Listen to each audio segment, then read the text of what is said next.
So hello everyone, my name is Vipul Shukla और आज की इस वीडियो में हम बात करेंगे कि व्हाट इज़ फाइनेंशियल सिस्टम। ये फाइनेंशियल सिस्टम क्या होता है, फाइनेंशियल सर्विस इंडस्ट्री क्या होती है और ये वर्क कैसे करती है। तो आज की वीडियो में हम इस चीज़ के बारे में बात करेंगे।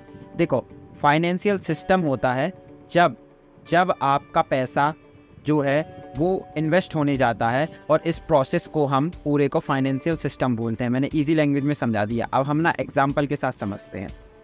सपोज आप हैं, ठीक है, आप 1 लाख रुपए अर्न कर रहे हैं, 70,000 रुपीज़ आपने एक्सपेंस कर दिए, बचे 30,000 रुपीज़ आपने सेव करके रख लिए, तो आपके पास एक्स्ट्रा पैसा है।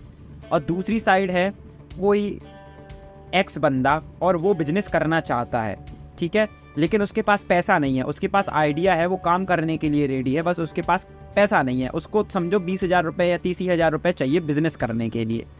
तो एक तरफ है सेवर और दूसरी तरफ है बोरोवर। अब उसको मिलाने का जो काम है और पैसा कैसे सेवर से बोरोवर तक पहुंचता है, इसको हम पूरे को फाइनेंशियल सिस्टम बोलते हैं, फाइनेंशियल सर्विस बोलते हैं।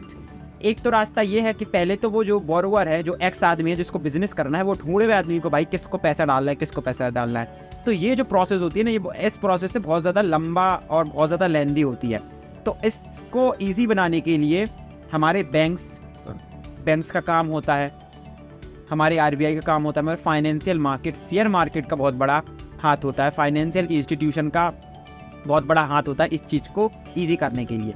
सपोज उसको पैसा चाहिए था बिजनेस करने के लिए और आपके पास पैसा है, तो अगर फाइनेंशियल मार्केट में वो कंपनी अगर रजिस्टर्ड है तो आप क्या करेंगे, वो पैसा आप जाएंगे फाइनेंशियल मार्केट में और उस कंपनी के शेयर्स खरीद लेंगे। तो आपने उसको पैसा दे दिया, आपने उस कंपनी को पैसा दे दिया और उस कंपनी ने आपको शेयर्स दे दिए। अब उसके पास पैसा है, वो बिजनेस कर सकता है। तो इसको हम क्या बोलेंगे, इसको पूरे प्रोसेस को हम फाइनेंशियल सिस्टम बोलेंगे।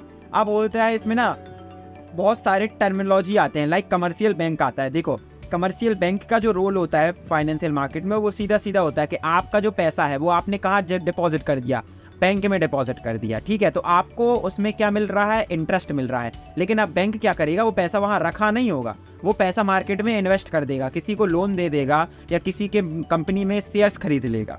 तो उससे वो ग्रो करेगा उस पैसे को, और उस पैसे को ग्रो करेगा, उसको मिलेगा, प्रॉफिट होगा, उस पैसे से कुछ पैसा आपको दे देगा एज इंटरेस्ट के रूप में, और उसका डिपॉजिट तो है ही।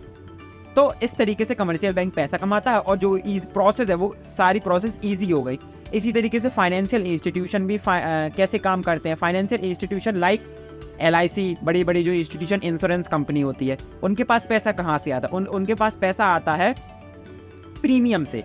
आप इंश्योरेंस खरीदते हैं, ठीक है, और आपने प्रीमियम दिया, उनके पास प्रीमियम पहुंच गया। अब वो क्या करेंगे, उस प्रीमियम को मार्केट में इन्वेस्ट करेंगे। हाँ, उस प्रीमियम को मार्केट में इन्वेस्ट करेंगी और उससे रिटर्न कमाएगी। तो अब फाइनेंशियल इंस्टीट्यूशन इस तरीके से फाइनेंशियल सिस्टम को हेल्प करती हैं। दूसरा आता है ब्रोकर, स्टॉक ब्रोकर भी होते हैं। स्टॉक ब्रोकर, आप डायरेक्ट किसी भी कंपनी के शेयर नहीं खरीद सकते। अगर आपको शेयर्स खरीदने हैं तो आपको स्टॉक ब्रोकर के थ्रू ही जाना पड़ेगा। स्टॉक ब्रोकर कौन, like Zerodha, Upstox, angel one, इनके थ्रू ही आप किसी भी कंपनी के जो है वो शेयर खरीद सकते हैं। तो इस प्रोसेस को मैंने एक्सप्लेन कर दिया। आई होप आपको समझ में आ गया होगा कि फाइनेंशियल सिस्टम होता क्या है, कि एक तरफ आप है, दूसरी तरफ कंपनी है, और उसको चाहिए आपका पैसा। तो कहाँ से जाएगा, वो पैसा जाएगा फाइनेंशियल सिस्टम के थ्रू, कमर्शियल बैंक के थ्रू, फाइनेंशियल इंस्टीट्यूशन के थ्रू।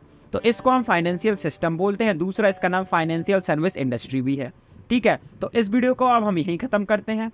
वीडियो अच्छी लगे तो वीडियो को लाइक कर देना, चैनल को सब्सक्राइब कर देना, और अब हम मिलते हैं नेक्स्ट वीडियो में। तब तक के लिए बाय।